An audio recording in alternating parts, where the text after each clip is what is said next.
Sa dagdag probinsya sang Iloilo, balik naman kita sa atong pagpangalagad sini nga tinion, sini nga programa si Jesus nga manunudlo. Kagi ni si Brother Fed nagatamyaw sa inyo sa malipayon pagpamati pagidaytid sa imo utod sa sining nga tinion. Nagapasalamat kita sa atong buhi nga Dios sining kay gayon ang ginatag niya sa aton sining adlaw sa tabugtaw niya naman sa aton sa paghatag sang kusog, sa pagpadayon sang iyang luyag sang iyang bulaton, ang pagpakilala sa iya, ang Dios nga nagapalangga gid sa aton tanan. So salamat gid sa sini nga tinion sa imo nga pagbukas sang imo nga tagipusoon kapag una-una sa pulong sang Dios. Kag salamat gid nga ang Dios padayon nga nagapahayag sa iya kagalingon pagi sa mga pulong, presente sa saya pulong. Kag sa sini nga tinion sa imo nga pagbaton, pagbaton sang pulong sang Dios. Ginangkon ginaton ang mga kayuhan sa imo sa sinig nga tinion sa pulong sang Dios nga aton ginatuuhan. Salamat gid sa sinigin nga adlaw nga padayon kita nga palayag, padayon kita nga magapaambit, padayon kita nga bantala sang mayong malita. So salamat gid sa sini nga tinion, brothers and sisters, sa mga pagupod sa tanan nga mga kauturan diri sa Metro Iloilo, sa tanan nga mga kabanuhanan kag kabarangayan sa probinsya sang Iloilo. Sa District 1, no, Alyusan, Leon, San Miguel, no, ang alindra sa Uton pakadto sa San Joaquin, pakadto na sa Antique, no, kag Guimaras District 2, no, ang tanan nga mga kauturan naton diri halin sa Pabia kadto sa Santa Barbara, Maasin, Kabatuan, Maasin, Haniway, Lambunaw, Kalinog, kadto ni sa Pasig, San Enrique, no, kadto naman di sa Saraga, iban nga mga Banuati, okay, ginalabot sang Dios sa sinig nga tinuon. Good morning gid sa tanan, kag subong man sa District 3 halin diri sa Dumangas, no, pakadto gito sa Carlis. Good morning sa tanan mga kapuluan dra sa Concepcion. Good morning sa tanan mga sisters and brothers, kag sa tanan-tanan nga mga kauturan nga mga labot. Dra may mga party dra, no, sa San Dionisio, no, matunog dra. Good morning sa inyo tanan mga sisters and brothers dra. Wala pa ko ni sa Banuas ang San Dionisio, matunog pa dira radyo pakadto to sa kuan ka malabot sa gyapon. So salamat gid. Pero sa mga seashore matunog ang radyo naton kag dira sa Guimaras, good morning sa inyo tanan, kag mga kauturan naton sa dira sa Antique, no, sa Capiz, good morning sa inyo, kag dira sa Negros, mga mga syudad dira sa Silay City, sa Talisay, sa Cadiz, sa Victorias, sa Ibi Magaluna, no, pagkadto naman to sa Kabanggalan, Himamaylan, Binalbagan, mga Pontevedra, tanan-tanan nga ginalabot dira sang pulong sang Dios pagi sini nga istasyonan nga ini. Good morning gid sa tanan mga sisters and brothers dira. Salamat gid sa sini nga tinion sang grasya sang Dios nga padayon nga ginapaambit sa aton nga makapamati kita sang iya nga mga pulong. Kay wala sang mapag-on nga pundasyon ang kabuhi sang tawo kundi ang dira lang sa pulong sang Dios. Kay siling niya ang nagapamati ka nagatuman bisan pa nga mag-awas ang baha sa pangpangsusuba, magbunok ang mabaskog nga ulan, magwaswas ang mabaskog nga hangin, ang balay ini matumba. Ang aton nga kabuhi nga napasad sa pulong sang Dios, sa Dios mismo amo ang mapag-on nga sadsaran. Kag siling niya mataliwan mang tanan, heaven and earth will pass away but my word will never pass away. So brothers and sisters, amo na ang pulong sang Dios nga aton nga ginabantala, nga aton na eksperyensyahan, no. na eksperyensyahan ang iyang gahom kay siling ni San Pablo, bugos gid ang akon nga pagsalig sa may balita kay ni gahom sang Dios sa pagluwas sang tanan nga nagatuo. Sa tanan nga nagatuo, kang nga mga nakabati ka nagtuo, gahom ang mayong balita. Kag siling man sa Hebreo, ang mga nagatuo nakasulod gid kag nakapahuway upod sa Dios. Ang nakabati kag wala niya gintuuhan, wala niya na mapuslan, pero ang nakabati kag iya ginbaton siling makaupod gid kag nakapahuway upod sa Dios. So tungod kay Kristo ang mga kabugat, anuman nga problema, anuman nga mga pagtilaw, anuman mga kabudlayan, kun ara siya sa aton nga aton gintuuhan, siya ang nagahatag sang rest, siya ang nagahatag sang peace, siya nagahatag sang is sang tanan nga mga kabugat kakabudlayan sang aton nga kabuhi. Kani padayon kita sa iya nga pulong kag magapabilin kita siya pulong, ay siling niya kun kamo nagapabilin sa akon kag pulong ko magpabilin sa inyo, bisan ano ang inapangayo ninyo, akon ina pagahimuon. O ang amay magahatag sa inyo sang bisan ano nga inipangayoon sa akon ngalan. Kamo nga naga pabilin sa iya presensya kang iya nga pulong nagapabilin sa aton. So salamat gid sa sining atinion sa aton nga pagbukas, sa aton nga panguna-una ating pusoon sa pagbaton sang iya nga mga pulong sa sinigid nga tinoon. Good morning sa tanan nga mga sisters and brothers dira sa Palawan o diyan sa Cagayan Silio, Palawan. Good morning sa inyo tanan mga sumungman mga kaigsuonan, mga higala o mga higala sa Bantayan, Cebu. Mayong buntag mga kaigsuonan. Sa Masbati, sa Boria, sa Esperanza, mga sisyor nga nangilabot sa pulong sa Diyos. Magandang umaga po sa inyo lahat sa mga kapatid, lahat na mga kapatid at kaibigan sa Manila, sa Panimalayan Industrial Line. Good morning kag sabay Maria, tanan nga mga sisters and brothers sa Manila, mayong aga sinutran. Okay, salamat gid aton nga lingwahe diri Taglish, Iligaynon, Tagalog, English.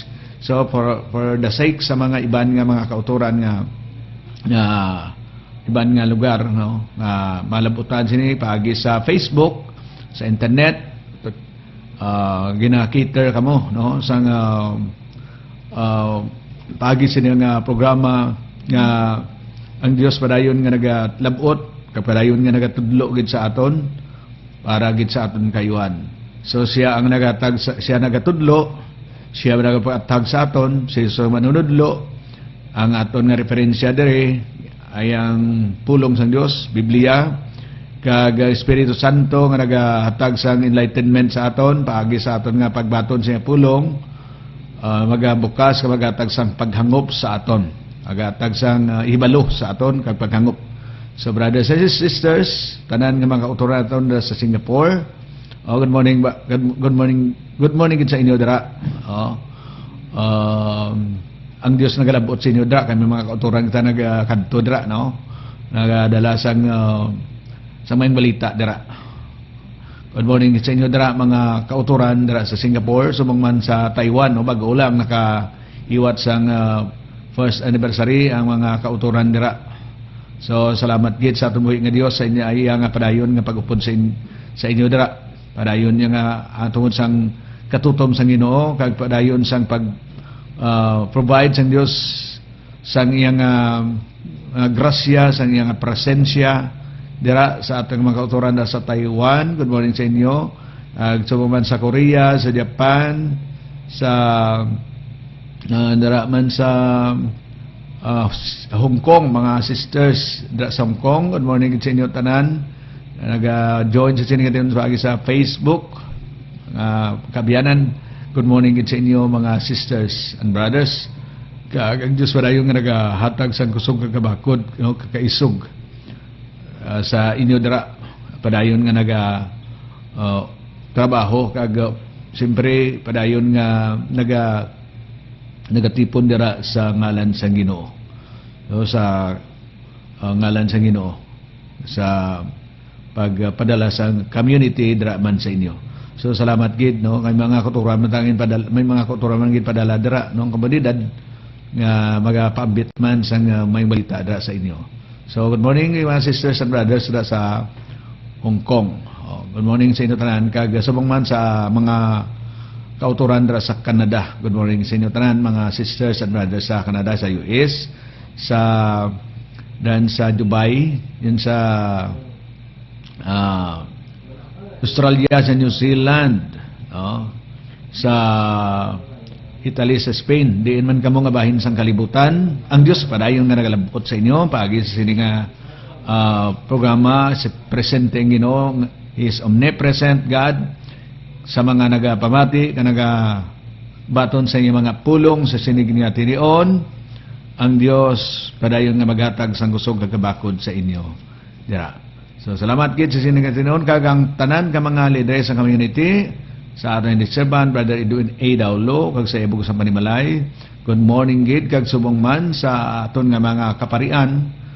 Good morning gid sa inyo tanan mga kaparian naton no, sa mga lain-lain nga mga parokyaman diri sa Archdiocese sang Haro, padayon nga naga himo sang bulaton sang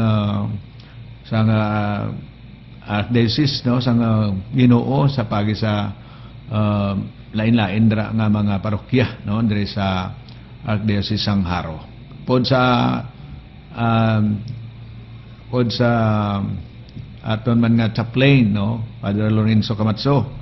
Good morning gid and Dios para magatag sa kusog kagabakod kag sa aton nga Arcebispo Sir Romeo Lasso kag aton nga Arcebispo Emerito Angel Inlag Damio.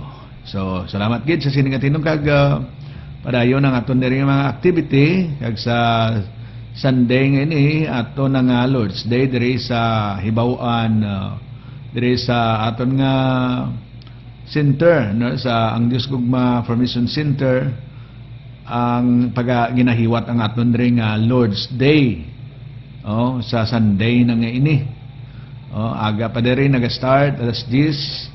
So brothers and sisters, ikaw kang imo Panimalay pod kita diri sa aton nga pag-celebrar worship sa aton nga Ginoo diri sa kagpadayon nga pag-eksperyensya sang iya nga presensya sa aton nga pagtipon kay aragid siya sa duha kun tatlo nga nagatipon sa iya ngalan. So kagaton diri nga regular nga mga activities every Thursday may ara kita nga formation kag general prayer meeting sa hapon no every Thursday sa aga information kag sa hapon aton nga general prayer meeting kag after sang Lord's Day may ari diri nga family appointment. So alas 12 naga-start may na ang Santos nga misa diri. So salamat gid sa sining tinion brothers and sisters kabay nga padayon kita nga bukas kay hindi lang magabukas kundi padayon kita nga naga baton no sang iyang mga imbitasyon sa aton mga ginabudlayan kag ginabutan si Jesus mismo nagagda nga magpalapit sa iya kag ang mga nagapalapit sa iya siling nga makaangkon sang kapahuwayan. Kari kamo sa akon kamo ginabudlayan kag ginabutan kag papahuwayon ko kamo. Sa mga brothers and sisters, ang mga kaayuhan nga ginatanyag sa aton Ginoo sa aton nga ginagagdagid sa aton.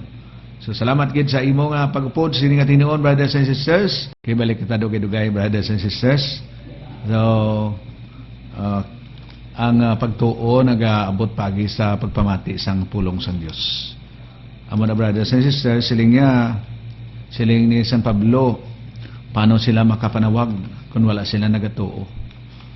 Kag paano sila magtuo kung wala sila makabati sang pulong sang Dios. So ang pagtuo mangkon paagi sa pulong sang Dios. Paagi sa pagpamati sang pulong sang Dios. Ang pagtuo ginabaton o ginaangkon o nagabot paagi sa pulong sang Dios. Ang pulong sang Dios nagaabot sa mga nagapamati pagi sa pagbantala mismo sang pulong sang Dios nanungod kay Kristo. So salamat gid sa sining tinuon nga padayon ang pagbantala sang pulong sang Dios kay ang pagtuo luyag sang Dios nga mangkon gid sang tawo. So, luyag gid sang Ginoo nga ang pagtuo ang mo gid ni siya ang antidote, no? Ang antidote sang fear, no? Ang pagtuo kag ang iyang gina amo na sadsaran kag ang iyang samit sini amo ang gugma kag amo na siya ang antidote sang fear, no? Sa mga balita nga pwede magapasalangisag, brothers and sisters, padayon kita ya maga-focus, no? Dira kita ya magatulok sa pulong sang Dios nga amo na siling naton ang mapag-on nga pundasyon sang aton nga kabuhi. Amo na ang pulong sang Dios, amo na siya ang naga-create, brothers and sisters. Ang disorder, ang chaos, ang wala sing kahusayan, nakaangkon sang kahusayan, nakaangkon sang kapawa, tungod sang spoken word, tungod sang pulong sang Dios. Ang tanan natuga siling dra sang pulong mismo sang Dios, ang tanan natuga pagi sa pulong sang Dios.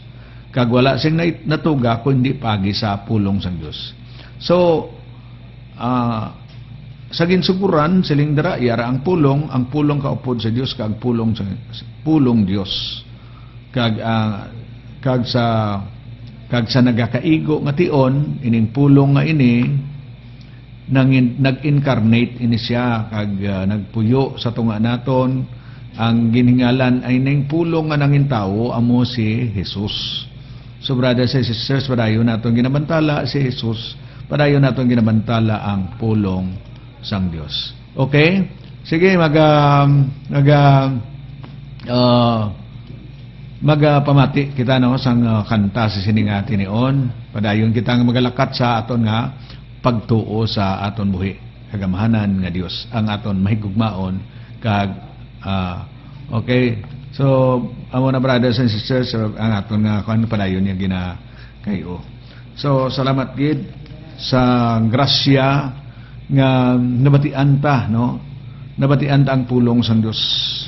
Salamat sa grasya nga ang pulong padayon nga ginamantala kay ang pagkambyo sang tawo o ang pag-ayo sa mga masakit kag balatian tungod sang iyang nga pagtuo sa pulong sang Dios. Tungod sa pagpamati niya kapag baton sang pulong sang Dios, nag-create ini sang bag-o nga tinuga, bag-o nga tawo, nag-create ini sang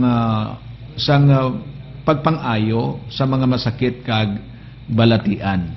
Sa amo na brothers and sisters, kung may nagaluntad nga mga masakit kag balatian o kung ano man da nga mga ano man na nga kagarot, kagamo, ang pulong sang Dios nga aton batunon, amo ina naga-create.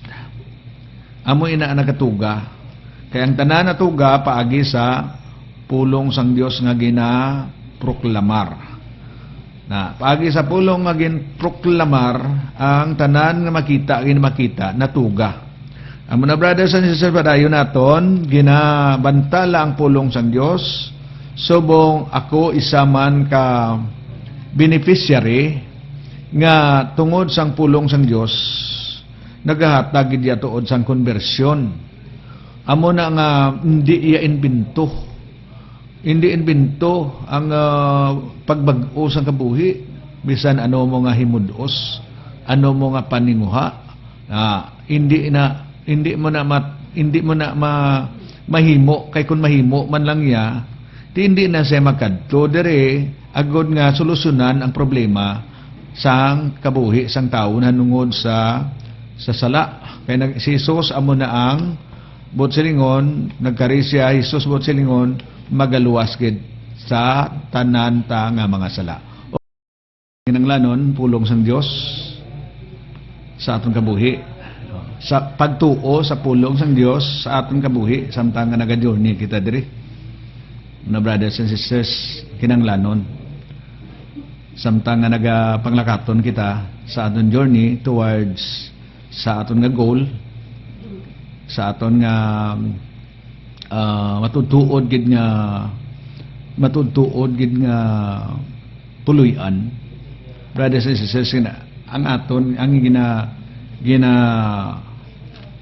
kinahanglan, no, dapat nga masuklob sa aton ng isiling ang theological virtue ning pagtuo, paglaom kapag igugma, pagtuo, pagigugma kag paglaom. So brothers and sisters, ang amo ni siya ang solusyon, amo ang antidote nga siling ni Jesus sa mga ginakahadlukan sang tawo. Siling wala kamo sing faith.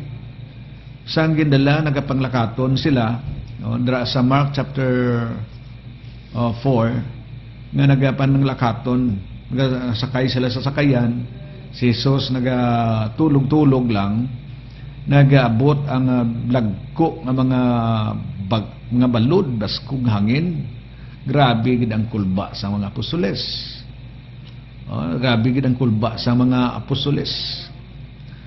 Pero ang pulong, no, ang pulong halin kay Jesus,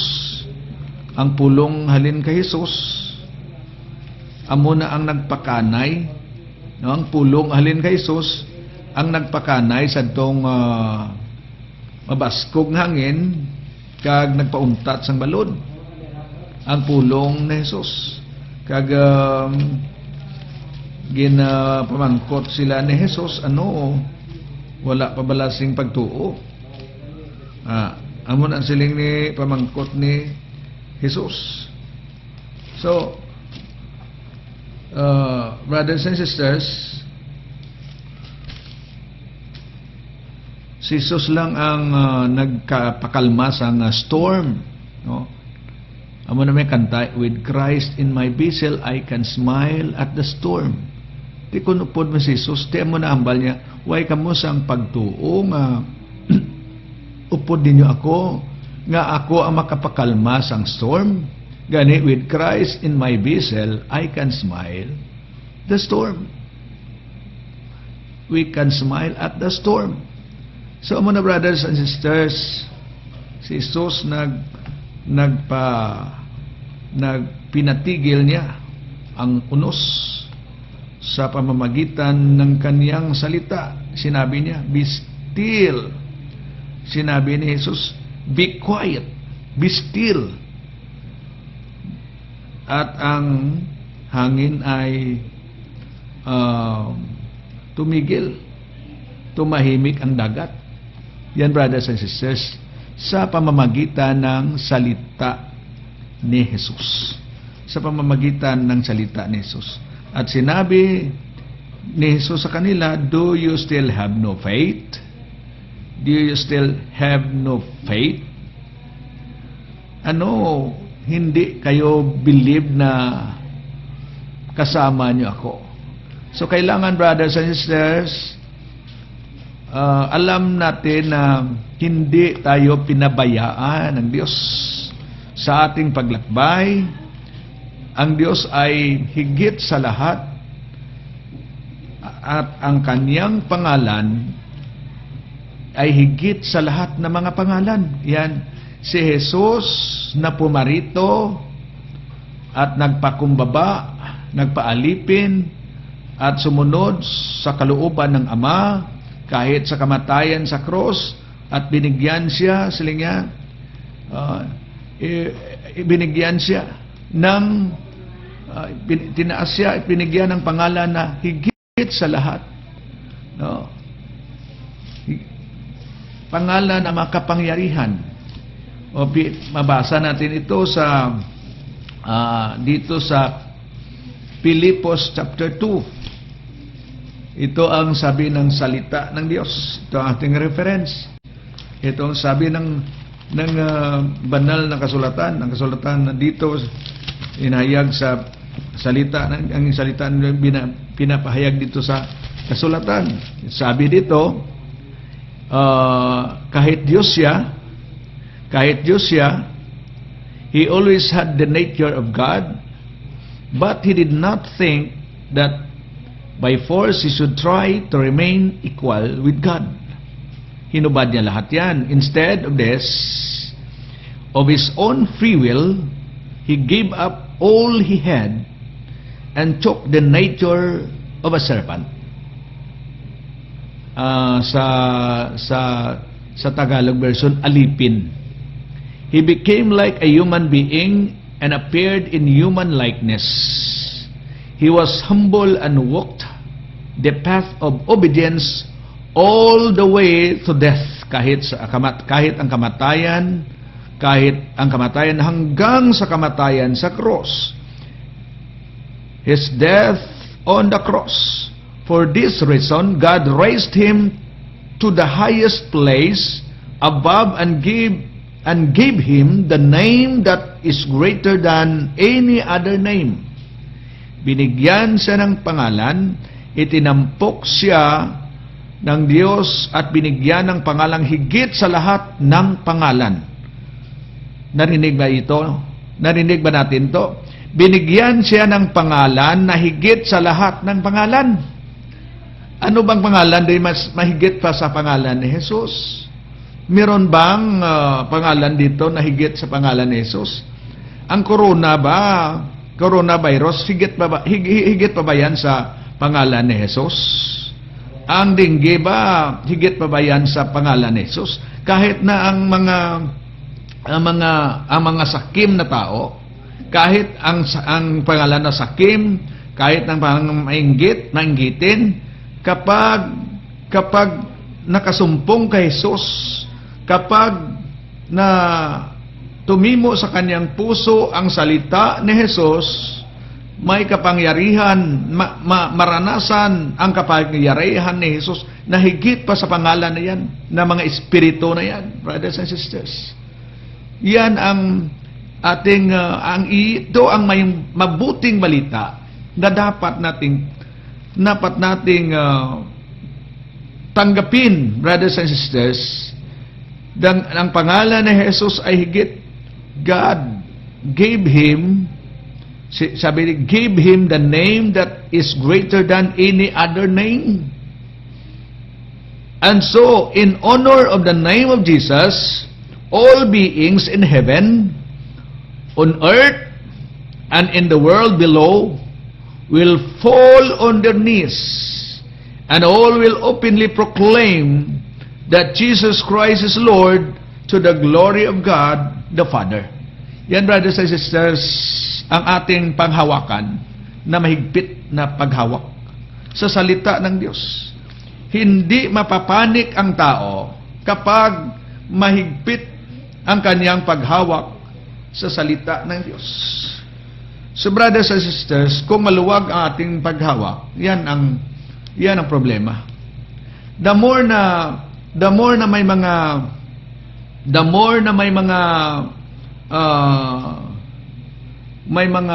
sakuna, the more na may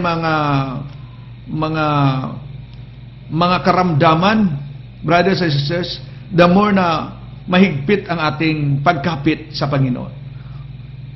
Merong mga kasabihan, ang taong gipit sa patalim kumakapit. Ngunit, kung sa patalim kumakapit, ang tao ay mamamatay.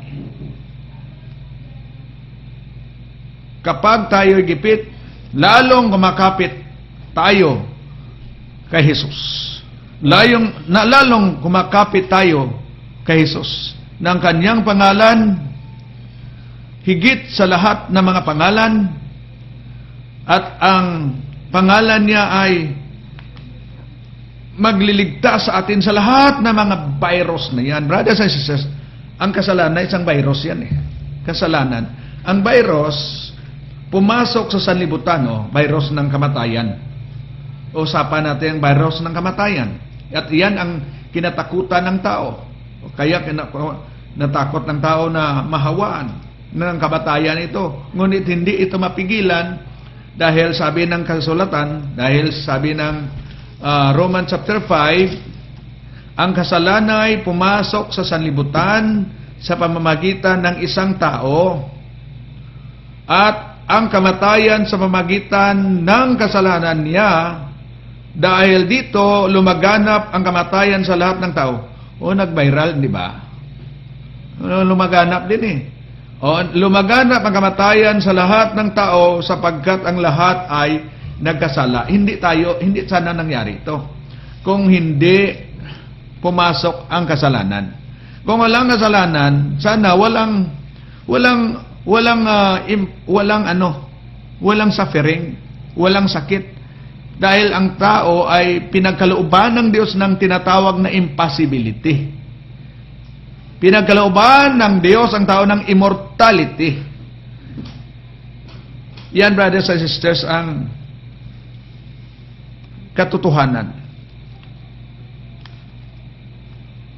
Ang tao ay pinagkalooban ng Diyos ng mga kaloob na magbibigay sa Kanya upang manatili ang tao na healthy, hindi mamamatay. Yan, brothers and sisters. Kaya lang, ang tao ay hindi sumunod sa salita ng Diyos. Yan ang nangyari, brothers and sisters. Nung ang tao ay hindi nanatiling dependente sa Diyos, lumabas sa pagkadependente niya sa Diyos, yan ang nangyari. Ang virus, lumaganap. Virus ng kamatayan. Maliit yung corona na yan sa kamatayan, brothers and sisters. Maaring ang corona ay maging sanhi ng kamatayan, ngunit ang mabuting balita ngayon na may mas higit pa sa kamatayan. May higit pa sa kamatayan. Higit pa sa kamatayan ang pangalan ni Jesus. Si Jesus, ang salita ng Diyos na nagkatawang tao. Si Jesus ang nagkatawang tao at pangalan ni Jesus na magsisave ng lahat ng mga kasalanan. Higit sa lahat ang kanyang pangalan. Brothers and sisters, patutunayan niya sa iyo at ikaw ay magpatotoo kapag na masumpungan mo at sumasampalataya ka sa Kanya, ay maranasan ng isang tao ang kapangyarihan ng Diyos sa Kanya. Hindi, brothers and sisters, wala naman talagang hindi magawa ng Diyos. Wala naman talagang hindi magawa ng Diyos. Dahil kung hindi niya magawa, hindi siya Diyos. Yan, brothers and sisters, tayo ay produkto ng pag-ibig ng Diyos. Dahil mahal niya tayo, dahil mahal niya ang tao, nilikha niya ang tao. Yan, brothers and sisters. So, si Kristo tawag niyan, si Kristo ang tugon. Christ is the answer to all your problems, to all your longings. Si Kristo ang tugon. Si Kristo ang sagot. Ang sagot ay si Jesus. Yan, brothers and sisters. Sa lahat ng mga karamdaman, sa lahat ng mga takot, si Kristo ang sagot. At si Kristo, sinabi niya, dahil ang kaniyang, sabi niya, yamang ang mga anak na tinutukoy niya ay tayo, naging tao rin si Jesus, tulad natin, may laman at dugo. Ginawa niya ito upang sa pamamagitan ng kaniyang kamatayan ay maigupo niya ang diablo na siyang may kapangyarihan sa kamatayan sa mga hindi na sumasampalataya sa Kristo. Kay Kristo, may kapangyarihan ng diablo, no? Sabi nito, may kapangyarihan sa kamatayan.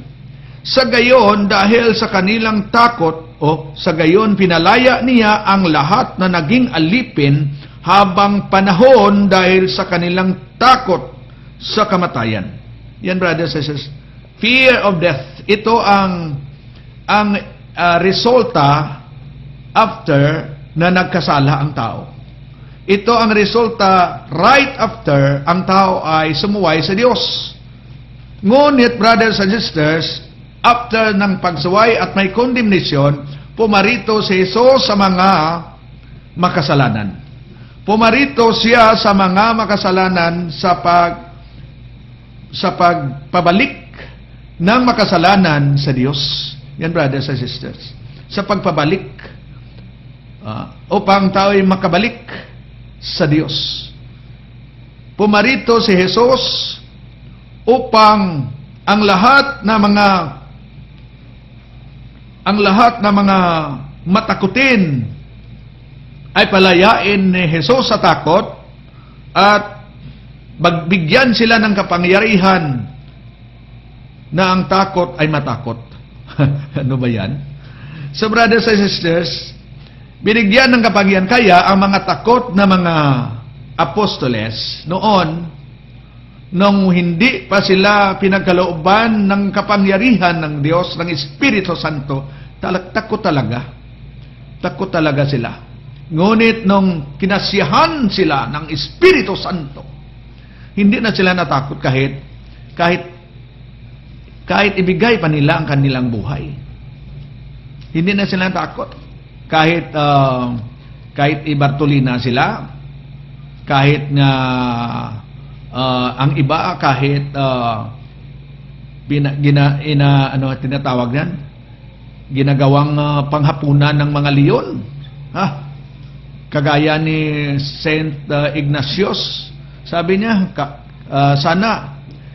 sana durugin pa ng ngipin ng leon ang mga buto ko. Na yan, hindi sinatakot. Si sino ba yung na kahit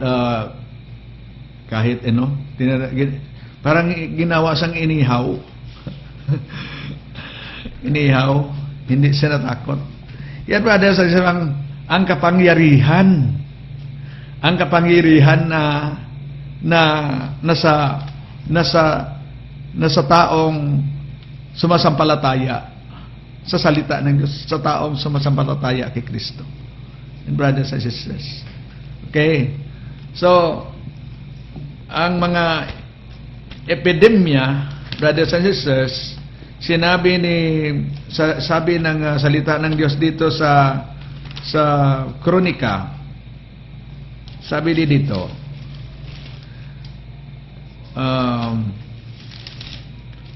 brothers and sisters, panalangin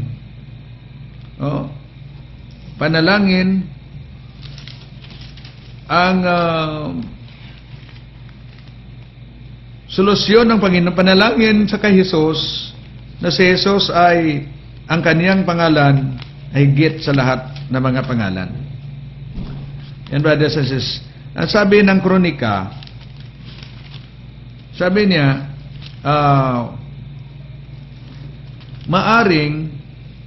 sabi ng Panginoon, ay maaring ipinid niya ang langit at hindi pumatak ang ulan. Maaring ipinid ko ang langit at hindi pumatak ang ulan. Second Chronicles chapter 7 verse 13. Maaring ipinid ko ang langit at hindi pumatak ang ulan. Maaring magpadala ako ng mga balang upang salantain ang lupaing ito. Maaring palaganapin ko sa aking bayan ang salot, ngunit sa sandaling ang bayang ito na aking pinili ay magpakumbaba. Ito ang gawin natin. Manalangin, hanapin ako at talikdan ang kanilang kasamaan. Diringgin ko sila. Ito ang sabi ng Panginoon. Diringgin ko sila, patatawarin ko sila, at ibalik ko sa kanilang lupain ang katiwasayan at kasaganaan. Yan, brothers and sisters. Kung ang tao ay magpakumbaba, manalangin, hanapin ang Diyos at talikdan ang kasamaan, patawarin tayo ng Diyos at ibalik sa atin ang katiwasayan at kasaganaan. And brothers and sisters, at ang mga nanatili sa Diyos at ginawa ang Diyos na refuge, ang sabi ng Salmo, sabi niya, whoever goes to the Lord for safety, whoever remains under the protection of the Almighty, siya ang talagang ating protector. Makapagsasabi sa Panginoon, ikaw, sabi niya, ikaw, makapagsasabi sa Panginoon, makasiling, makapagsabi, you are my protector. You are my protector. Yan, brothers and sisters.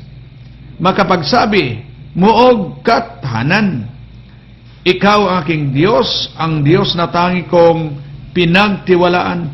Ikaw ililigtas niya sa panganib sa umang nabitag, at kahit anumang mabigat na salot di ka magdaranas.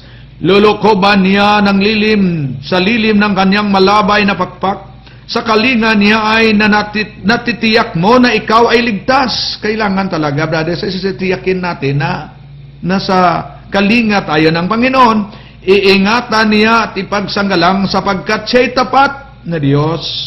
Sa pagsapit ng gabi di ka matatakot sa anumang bagay, maging sa gagawing biglang paglubsob pagsapit ng araw, di sa anumang darating na salot pagkagat ng dilim. Di ka matatakot sa kasamaan ng araw kang dumating. Kahit na mabuwal sa iyong harapan ang 1,000 tao, sa iyong paligid ang bilang ng patay maging 10,000, di ka matatakot at natitiyak mong di ka maaano, ikay mamamasid at sa panonood iyong mamamasdan, yung masasama ay makita mong pinarusahan. Yan, brothers and sisters, kailangan talaga na manatili sa ating Diyos. Manatili tayong sa Kanyang mga salita. Brothers and sisters, ang ating Diyos na kasama natin sa lahat ng oras. Amen. Kasama natin ang Diyos. So brothers and sisters, may natira pa tayong konting oras sa ating topic, brothers and sisters, sa Decalogue, commandments. Last time, binanggit natin na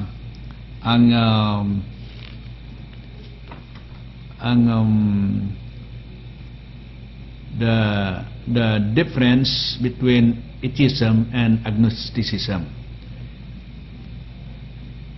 Atheism is a sin because the existence of God can be known. So si Thomas Aquinas nagpaayag ng 5 reason o proofs na ang Diyos ay buhay. So sa pamamagitan ng principle of causality, for every effect there is corresponding cause. Ayan, brothers and sisters. At sinabi yan ng aklat ng Romans chapter 1 verse 20. Ever since the creation of the world, His invisible attributes of eternal power and divinity have been able to be understood and perceived in what He has made. As a result, they have no excuse. Yan, brothers and sisters. At tinalakay natin ang the cause of atheism. Number 1 is atheism is the consequence of either pride, immortality, or ignorance.